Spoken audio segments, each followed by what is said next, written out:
Mga kaastig, ang pelikulang ating mapapanood ay ang 1997 blockbuster movie na Face Off ni John Travolta at Nicolas Cage. Enjoy watching!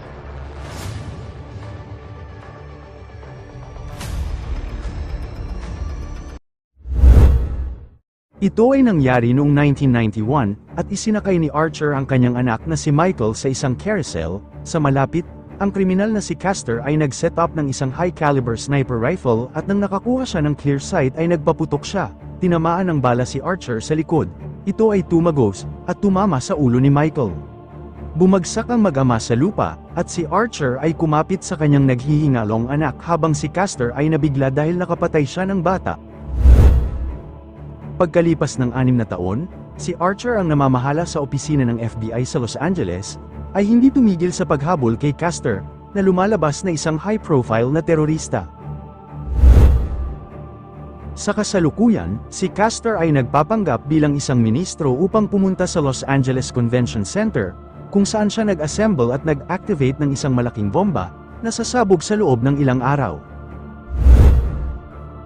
Sa opisina ng FBI, ipinaalam kay Archer na ang kapatid ni Castor na si Pollux ay nag-charter lang ng jet sa isang lokal na paliparan, kaya agad na nag-order si Archer kay Tito na kumuha ng isang undercover agent na puposisyon sa eroplano dahil hindi kailanman lumilipad si Pollux nang wala si Castor. Sa lokal na paliparan, si Pollux at ang kanyang mga tauhan ay nakipagkita kay Castor at sumakay sa eroplano, kung saan sila binati ng isang undercover agent na nagpapanggap na flight attendant. Nang ang eroplano ay malapit ng lumipad, biglang nakita ng piloto ang isang truck sa runway na papalapit sa kanila, at kasabay nito napansin din ni Pollux ang maraming sasakyan ng pulis kasama ang isang helicopter. Sa sandaling yun, ang undercover agent ay naglabas ng kanyang baril at itinutok ito kay Castor, ngunit hinagis ni Pollux ang kanyang briefcase sa agent at sinimulan siyang bugbugin. Pagkatapos ay binantaan ni Castor ang piloto at inutusan nitong paliparin ang eroplano. Patuloy na sinasalubong ni Archer ang eroplano ng kanyang truck, at sa sandaling malapit ng magbanggaan ang dalawang sasakyan, agad namang iniliko ni Archer ang minamaneho niyang truck upang makaiwas. Biglang bumukas ang pinto ng eroplano at itinulak ni Castor ang agent palabas, binaril niya ito dahilan upang mamatay ang agent. Agad na pinahinto ni Archer ang truck at tumalon sa helicopter, na naging dahilan upang pagbantaan ni Castor ang piloto upang paliparin ang eroplano. Gayunpaman, patuloy na pinatatamaan ni Archer ang eroplano gamit ang helicopter, kaya nabigong mapalipad ito ng piloto, at tuluyan nang naputol ang mga pakpak nito. Si Castor ay nagpaputok sa helicopter dahilan upang umalis ito, ngunit gumanti naman si Archer sa pamamagitan ng pagbaril sa kaliwang makina ng eroplano, na nagpasabog dito.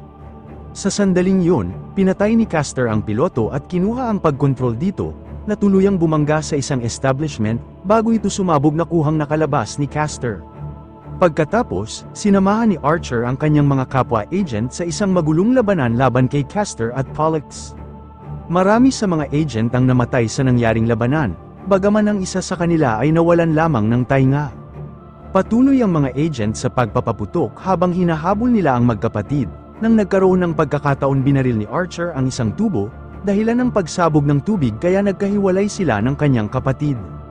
Nagbigay daan ito sa dalawang agent upang atakihin si Pollux at nang maglaon ay naaresto nila siya. Nakita ni Castor na inaresto si Pollux at humingi ng tulong ito sa kanya, ngunit hindi niya ito pinansin at nagpunta siya papasok sa hangar habang sinusundan siya ni Archer. Narinig ni Archer na near-reload ni Castor ang kanyang pistol at napansin ng isang agent na babarilin ito. Ngunit sa oras na sumigaw siya ng babala sa kasamaan niya ay huli na. Napatay ni Castor ang agent, na naging sanhi ng pagpapaputok din ni Archer pabalik, nagpalitan ng ilang putok ang dalawa habang sinusubukan nilang umiwas sa mga bala, at nang may ibang agent na sumubok na tumulong, kinaladkad siya ni Archer sa ground bago pa man siya mapatay ni Castor. Pagkatapos ay bumaril pabalik si Archer at patuloy silang nagbarilan hanggang sa sila ay maubusan ng bala. Parehong nagmamadali ang dalawa na mag-reload ng kanilang mga sandata at hindi nagtagal ay muling nagsimula ang labanan. Pagkatapos bumitin gamit ang mga kadena, sinurpresa ni Archer si Castor mula sa likuran at nahuli niya ito, ngunit si Castor ay tumawa lamang at hinamon na barilin siya ni Archer. Pareho silang tumayo at natigil sa isang Mexican standoff, kaya ginamit ni Castor ang pagkakataon na sabihin ang tungkol sa kanyang bomba, ngunit naniniwala si Archer na nambabluff lamang siya. Pagkatapos gumawa si Castor ng mga hindi magandang salita tungkol sa anak ni Archer at sinubukang magpaputok, para lang malaman na siya nga ay naubusan na naman ng bala. Siya ay napaluhod at nagpapanggap na sumusuko, ngunit naghahanda lamang pala ito para gamitin ang nakatago niyang patalim, at bigla siyang tumayo, gamit ang kanyang sandata para saksakin si Archer. Ngunit sinipa lamang nito ni Archer at tinulak niya si Castor sa isang gumaganang turbine na nagpahagis dito hanggang sa matamaan siya ng apoy na nagpabagsak sa kanya at tuluyang nawalan siya ng malay. Pagkatapos, umuwi si Archer, kahit na ang sitwasyon sa kanyang pamilya ay hindi ganun kaayos. Ang kanyang anak na si Jamie ay nagkakaroon ng maraming problema habang sinusubukan niyang hanapin ang kanyang sarili. At ang kanyang relasyon naman sa kanyang asawang si Eve ay napakalamig at malayo dahil si Archer ay gumugugol ng maraming oras sa trabaho sa paghuli kay Castor. Dahil sa wakas ay nahuli na niya siya, ipinangako ni Archer kay Eve na hihilingin niya sa kanyang boss na magtrabaho na lamang siya sa opisina. Kinabukasan, binabati ng buong opisina si Archer, gayunpaman, pinaalalahanan niya ang lahat na kailangan din nilang alalahanin ang mga fallen agent. Pagkatapos, idineklara ni Archer na sarado na ang kaso ni Castor sa computer niya. Nagambala siya nang dumating ang mga agent na sina Tito at Miller na may dalang disk na nakita nila sa briefcase ni Pollux. Ipinasok nila ito sa computer at may lumabas na kakaibang animation sa screen at ipinapakita nito ang mga schematic ng bomba na kinilala ni Archer bilang isang biological weapon. Napagtanto ni Archer na ang sinasabi ni Castor ay hindi pang babluff. Ngunit ang pagkuha ng higit pang impormasyon ay halos imposible dahil si Pollux ay nakikipag-usap lamang kay Castor. Sinusubukan nilang tanungin si Pollux tungkol dito, ngunit nabigo sila dahil kayang lokohin ni Pollux ang polygraph. Desperado sila kung ano ang gagawin, kaya dinala ni Miller si Archer sa Walsh Institute, isang institusyong medikal na dalubhasa sa mga advanced na operasyon. Doon nabigla si Archer nang matuklasan na si Castor ay buhay pa at nasa coma, na pinatunayan ni Miller sa pamamagitan ng pagpaso ng kanyang sigarilyo sa balat ni Castor.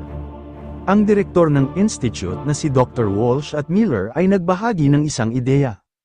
Gusto nilang kunin ni Archer ang mukha ni Castor at ipasok sa bilangguan na nagpapanggap bilang Castor para kunin ang impormasyon kay Pollux. Si Archer ay may pag-aalinlangan na ang pagpapalit ng mukha ay maaaring maging isang imposibleng mangyari, kaya dinala siya ni Walsh sa operating room, kung saan gumagawa ang mga laser ng bagong earlobe para sa nasugatang agent. Nagpakita rin siya kay Archer ng morphogenic template, ang loob nito ay namodelo sa bungo ni Archer ngunit mayroon isang panlabas na modelo na kahawig ng mukha ni Castor, ibig sabihin ay wala siyang ibang mararamdaman. Gayunpaman, naisip ni Archer na ang buong plano ay hindi katanggap-tanggap at umalis ito. Pagkatapos ay nagpa siya si Archer na subukan ng pagtatanong sa ilan sa mga partners in crime ni Castor. Galit na galit siya kaya binugbog niya ang dalawang lalaki at sa sobrang takot ay napaihi pa sa pantalon ang isa sa kanila.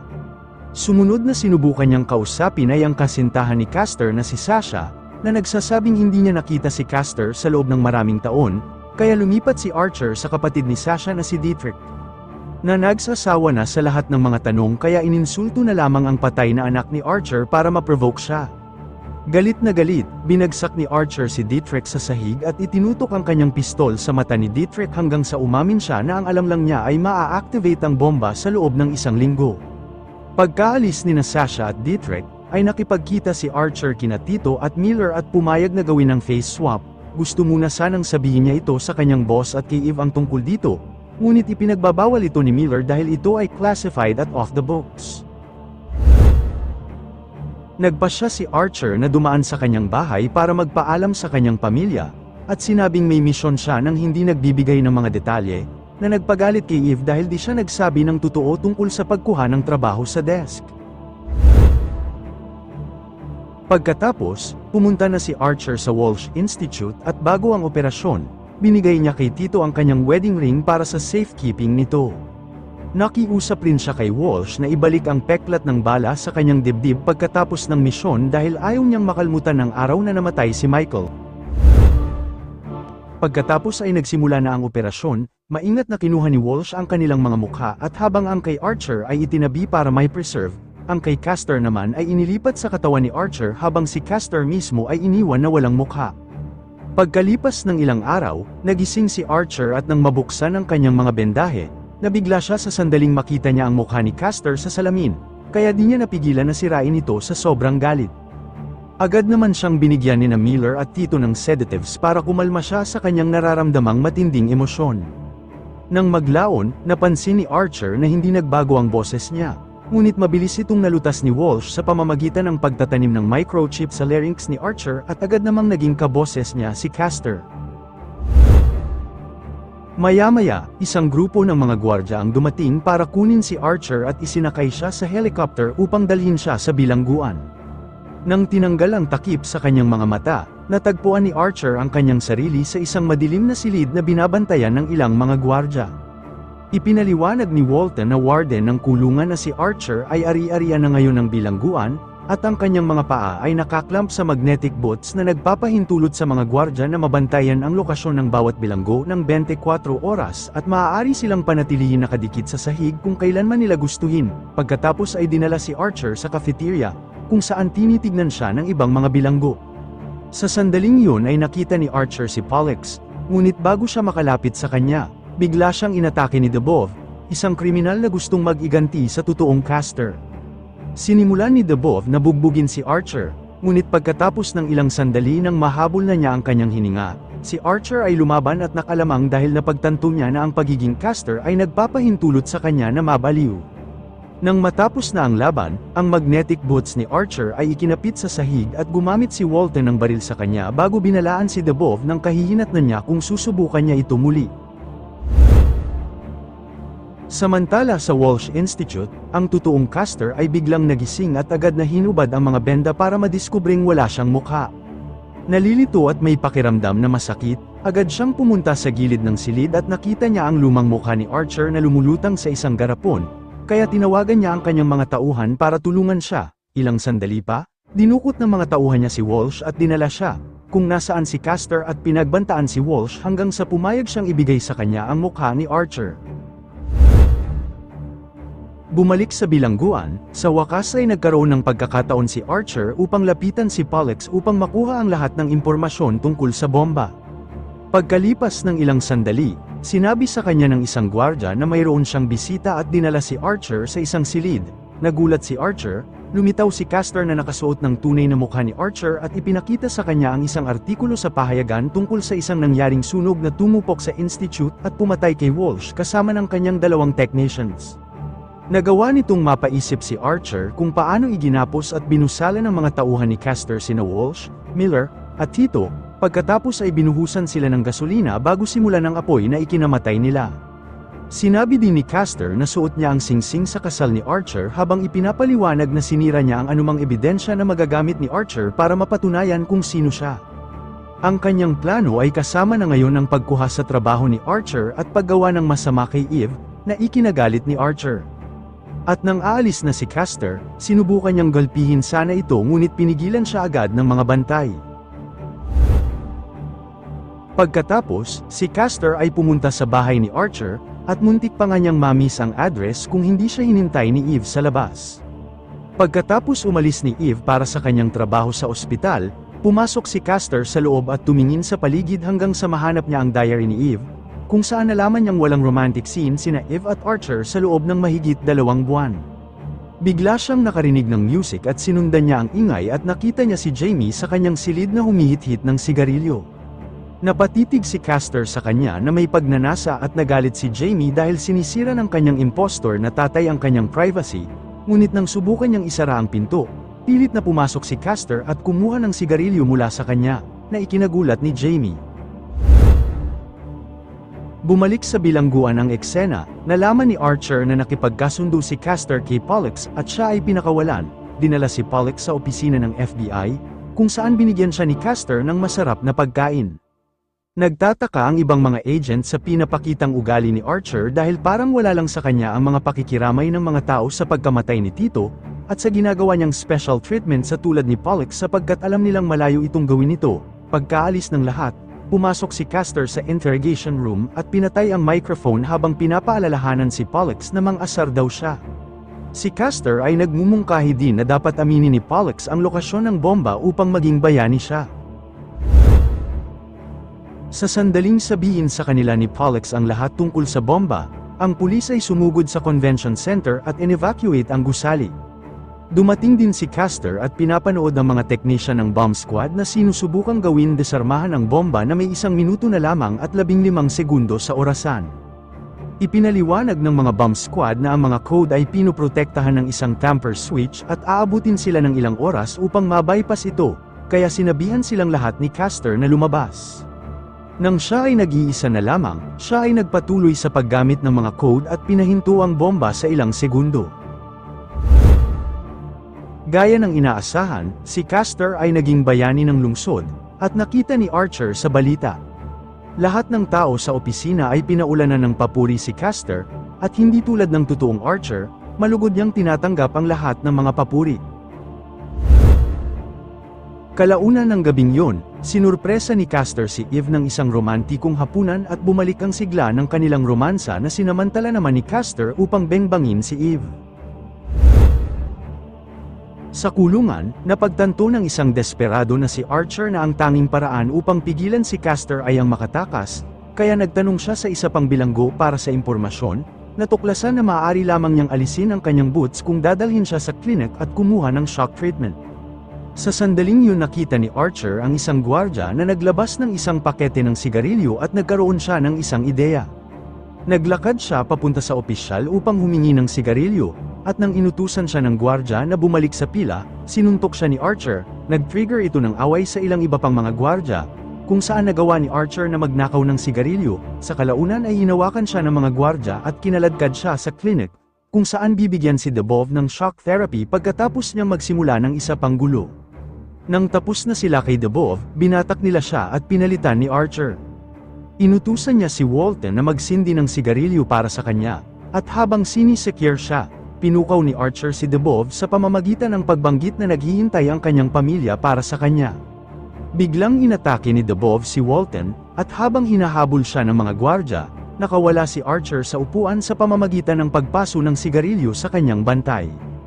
Matapos suntukin ang mga bantay sa paligid nila, nagnakaw si Archer ng baril at binaril ang mga lalaking lumalapit sa kanila mula sa mga catwalk, bumukas ang pinto ng elevator at mas maraming gwardya ang lumitaw, kaya't itinulak nila ang isang stretcher sa kanila, at nadisarmahan sila. Pagkatapos, si Archer ay kumuha ng isang bote ng sulfuric acid at itinapon ito paitaas bago ito binaril, na nagdulot ng maliit na pagsabog. Pagkatapos ay tumalon sina Archer at Dubov sa catwalk at nagsimulang tumakbo, binaril ang sinumang bantay na nakaharang sa kanilang daraanan, habang isa pang kaguluhan ang naganap sa gym. Sa kalaunan ay nakarating sila sa control room, at si Dubov ay patuloy na nakikipaglaban sa lahat ng mga gwardya habang si Archer ay nakaupo sa computer at nag-overload ng security system. Nabaril si Dubov at nahulog sa gilid kaya nagmamadali si Archer para sagipin siya sa pamamagitan ng paghawak sa baril. Sinubukan niyang hilahin siya pataas, ngunit nadulas ang pagkakahawak ni Dubov at nahulog siya at namatay.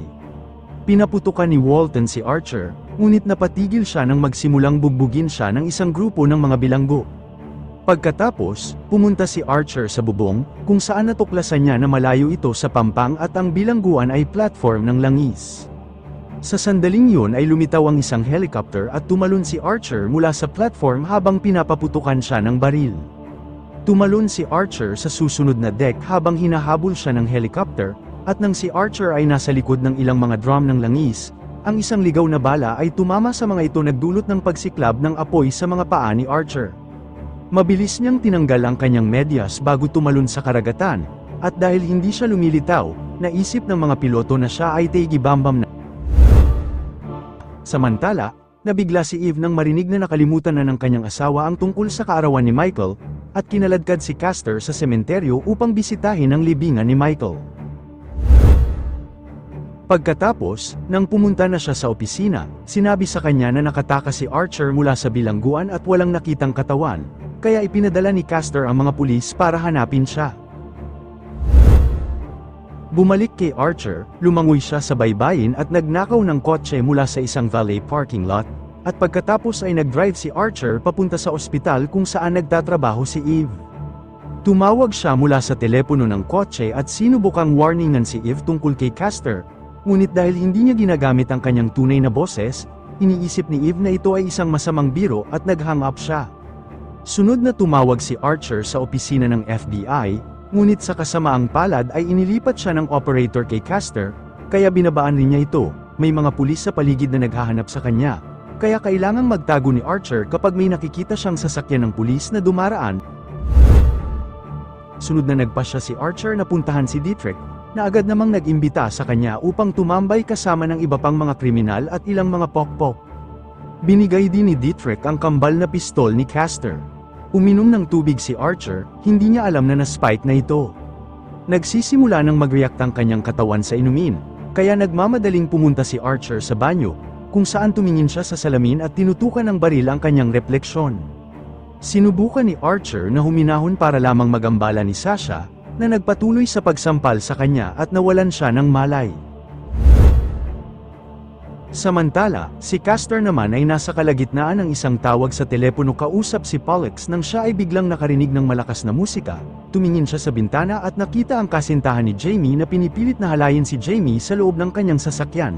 Agad na ibinaba ni Castor ang tawag at tumakbo palabas upang basagin ang bintana gamit ang kanyang paa. Inilan niya ang binata palabas ng kotse, at binugbog bago iniuntog ang ulo sa bubong habang inuutusan siyang humingi ng tawad. Pagkatapos, binigyan ni Castor si Jamie ng kutsilyo para sa kanyang proteksyon at sinabi niyang isaksak sa hita at pilipitin kapag ginamit niya ito.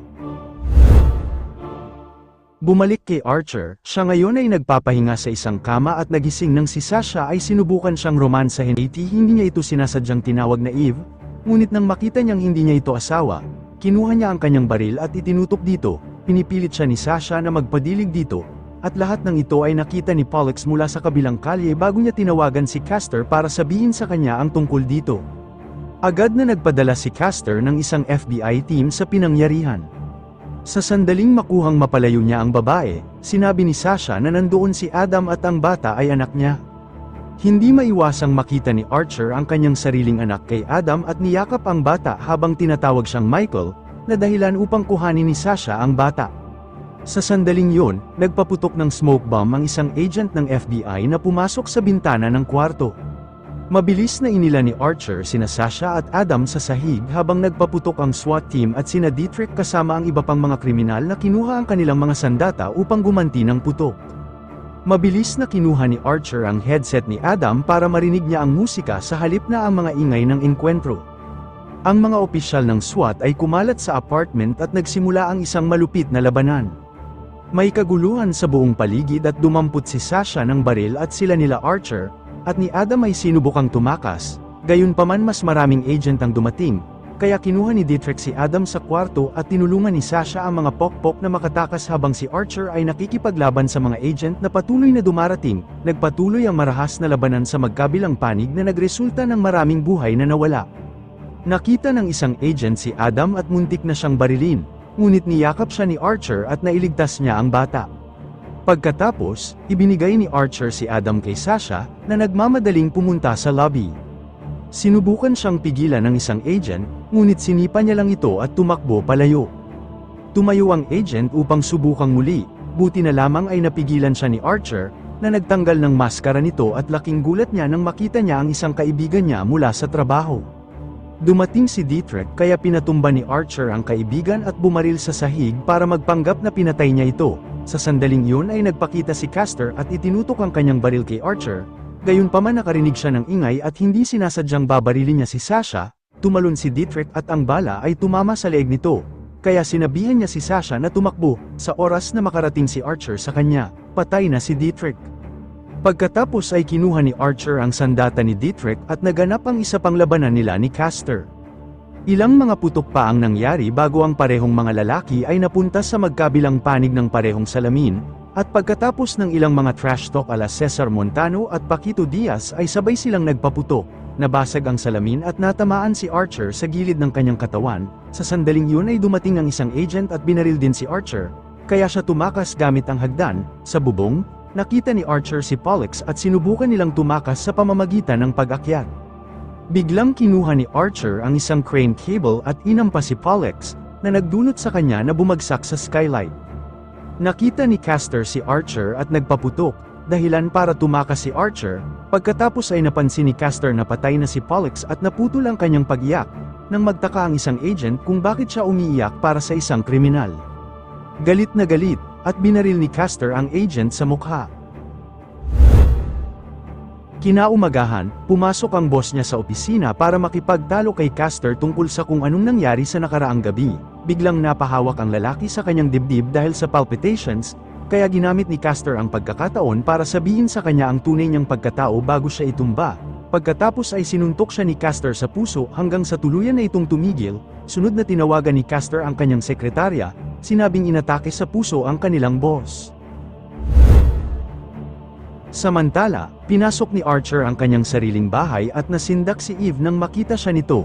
Ginagawa niya ang lahat ng kanyang makakaya upang pakalmain siya at ipinaliwanag niya ang nangyaring pagpapalit ng mukha, at sinabi niya sa kanya na subukan niyang i-test ang blood type nila para ma-confirm ang kwento dahil iba si Castor kay Archer. Nang gabing yun, habang natutulog si Castor, tahimik na kumukuha ng dugo si Eve, pagkatapos ay lumabas para pumunta sa ospital kung saan siya gumagawa ng mga test at sa wakas ay nalaman niya ang katotohanan.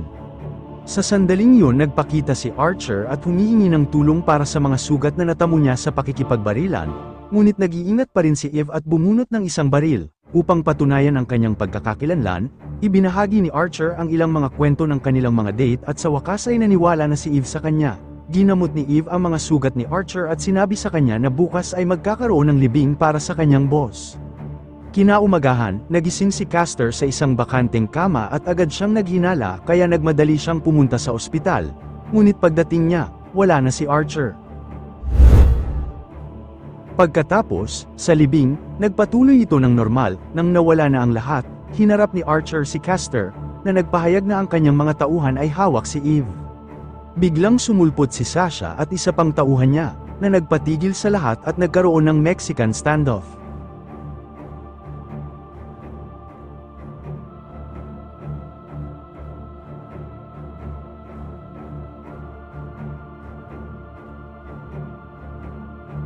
Isang marahas na shootout ang naganap, at si Sasha ay hinarang ang bala upang iligtas si Archer.